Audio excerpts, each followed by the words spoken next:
പല ബൂത്തുകളിലും doctor P വൈകിയതിന്റെ നിരാശയായിരുന്നു അവർക്കുണ്ടായിരുന്നത്. അതുകൊണ്ട് വളരെ ശക്തമായ പോളിംഗ് ഉണ്ടാകും.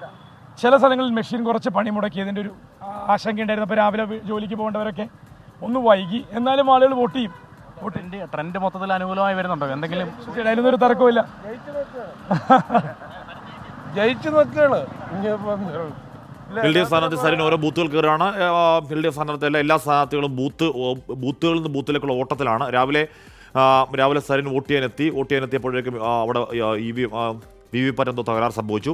അതിനുശേഷം വോട്ട് ചെയ്യാതെ മടങ്ങുകയായിരുന്നു. അവിടുന്ന് ആ ബൂത്തിൽ നിന്ന് സരിൻ പോയി ഈ ബൂത്തുകൾ സന്ദർശിച്ച ശേഷം മടങ്ങി വരാം എന്നുള്ള പ്രതികരണം നടത്തിയിട്ടാണ് സരിൻ അപ്പോൾ മടങ്ങിയത്. പിന്നെയും ആ ക്യൂവിൽ നിന്ന് അരമണിക്കൂർ അവിടെ കളയേണ്ടി വരും. സ്ഥാനാർത്ഥിക്ക് ഈ ഒരു ദിവസം ഏത് സ്ഥാനാർത്ഥിയാണെങ്കിലും 184 ബൂത്തുകളിൽ എത്തിപ്പെടാൻ പറ്റുമെങ്കിൽ അത്രയും നല്ലത് എന്ന് ചിന്തിക്കുന്നവരാണ്. അതുകൊണ്ട് ബൂത്തുകളിൽ ഓട്ടപ്രദക്ഷിണമാണ്. അപ്പോൾ ഓട്ടപ്രദക്ഷിണത്തിൽ സമയം കളയാനില്ല. അങ്ങനെ ഓടിക്കൊണ്ടിരിക്കുകയാണ് സ്ഥാനാർത്ഥികൾ. ഇന്നുകൂടി കഴിഞ്ഞാൽ മാത്രമേ അവരുടെ ആ ഓട്ടം ഏതാണ്ട് പൂർണ്ണമാവുള്ളൂ. കഴിഞ്ഞ 10-14 ദിവസമായി നിൽക്കാതെ ഓടുന്നവരാണ് ഈ സ്ഥാനാർത്ഥികൾ അവരുടെ നേതാക്കളൊക്കെ.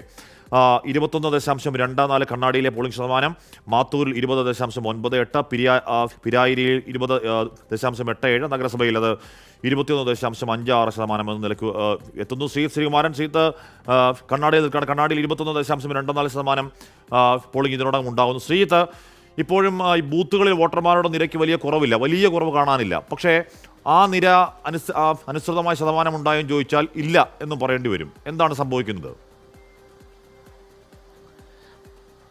ഹഷ്മി, അതൊരു കണക്കിൻ്റെ പ്രശ്നമാകാനുള്ള സാധ്യതയാണ് നമ്മൾ കാണുന്നത്. കാരണം ഈ ആളുകൾ പൂർണ്ണമായി വോട്ട് ചെയ്ത് മടങ്ങുമ്പോൾ അതിനൊരു ചെറിയ കാലതാമസം എടുക്കുന്നുണ്ട്. നമ്മളിപ്പോൾ നിൽക്കുന്നത് 178 നമ്പർ ബൂത്തിലാണ്. അപ്പുറത്ത് 176 നമ്പർ ബൂത്തുമുണ്ട്. സ്വാഭാവികമായി ഈ മേഖലയിലൊക്കെ രാവിലെ മുതൽ ക്രമാനുഗതമായി ആളുകൾ ഇങ്ങനെ വന്ന് വോട്ട് ചെയ്ത് പോകുന്നൊരു സാഹചര്യമുണ്ട്. നേരത്തെ നമ്മൾ തണ്ണീർപന്തൽ ബൂത്തിലായിരുന്നു ഉണ്ടായിരുന്നത്. നമ്മൾ ആ ദൃശ്യങ്ങൾ കണ്ടിരുന്നു.